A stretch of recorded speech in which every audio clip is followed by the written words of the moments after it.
आपसे एक बात और कहना चाहेंगे, इससे पहले कि इस प्रस्ताव पर मोहर लग जाए, इस प्रस्ताव को पास कर दिया जाए, आप सभी युवाओं को और देश के तमाम बुद्धिजीवी लोगों को इस प्रस्ताव पर देश हित में सोच विचार कर अपने सुझाव मीडिया और केंद्र सरकार व रक्षा मंत्रालय को भिजवाने चाहिए, ताकि समय रहते इस प्रस्ताव में कुछ जरूरी सुधार किए जा सकें या फिर इस प्रस्ताव को लेकर कोई और कदम उठाया जा सके। सेना में ऑफिसर्स की कमी को पूरा करने और आम नागरिकों को देश की सेवा करने का मौका देने के लिए सेना टीओडी प्रस्ताव ला रही है। क्या यह बात सही है? क्या वास्तव में सेना ऑफिसर्स की कमी पूरा करने और आम नागरिकों को सेना में शामिल होकर देश की सेवा करने का मौका देना चाहती है, या फिर सेना के पास जवानों और अधिकारियों को पेंशन और वेतन देने के लिए बजट ही नहीं है? यह बात बड़ी भी है और सच भी है। यदि आप सोच रहे हैं कि मैं कुछ भी बोल रहा हूँ, मैं गलत कह रहा हूँ, तो आपका यह सोचना बिल्कुल सही नहीं है।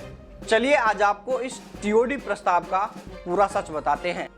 जो आंकड़े मैं आपको बताने जा रहा हूं, उन्हें देखकर आप भी यही कहेंगे कि इस टीओडी प्रस्ताव को सेना में ऑफिसर्स की कमी पूरा करने या फिर आम नागरिकों को देश की सेवा का मौका देने के लिए नहीं, बल्कि पैसों की बचत करने के लिए बनाया गया है। आपको बता दें कि बीते 10 साल में तीनों सेनाओं का पेंशन बजट अब बढ़कर 10 गुना से भी अधिक हो चुका है।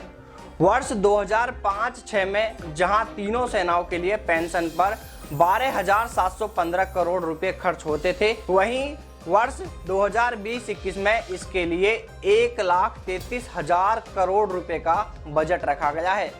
सेनाओं में आधुनिकीकरण को लेकर खरीदे जाने वाले हथियार व अन्य सामान के लिए पैसा रक्षा मंत्रालय के कैपिटल एक्सपेंडिचर से आता है।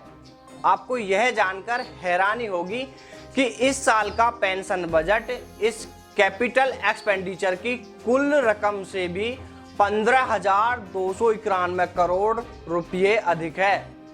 इतना ही नहीं, यह तो सिर्फ पेंशन का बजट है, जवानों और ऑफिसरों का वेतन अलग है। मतलब जितना पैसा सेना के आधुनिकीकरण पर खर्च नहीं कर रहे, उससे कहीं ज्यादा वेतन और पेंशन पर खर्च हो रहा है। देश के लिए रक्षा आधुनिकीकरण बेहद जरूरी है, लेकिन सरकार इस पर भी फूंक फूंक कर खर्च कर रही है।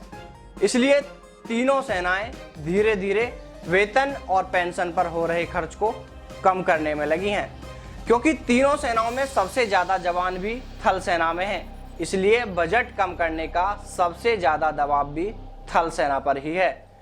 सेना की ओर से तैयार किए गए इस टीओडी प्रस्ताव में बताया गया है कि 17 साल सेवा करने वाले एक जवान की जगह यदि टीओडी वाले सैनिक को लगाया जाए तो एक जवान पर 11.5 करोड़ रुपए की बचत होती है। वैसे यह सब जानने के बाद आपको भी पता चल ही गया होगा कि सेना इस प्रस्ताव को क्यों ला रही है। चलो मान लेते हैं कि कोरोना संकट के चलते देश की आर्थिक स्थिति गड़बड़ा गई है।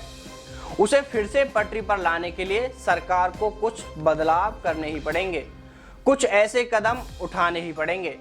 लेकिन क्या देश की सबसे बड़ी ताकत सेना के साथ इस तरह का समझौता करना सही है?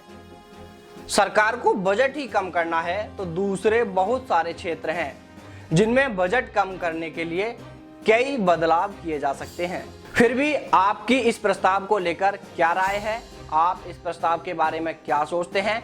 क्या इस प्रस्ताव को मंजूरी मिल जानी चाहिए या नहीं? क्या यह प्रस्ताव गलत है या सही?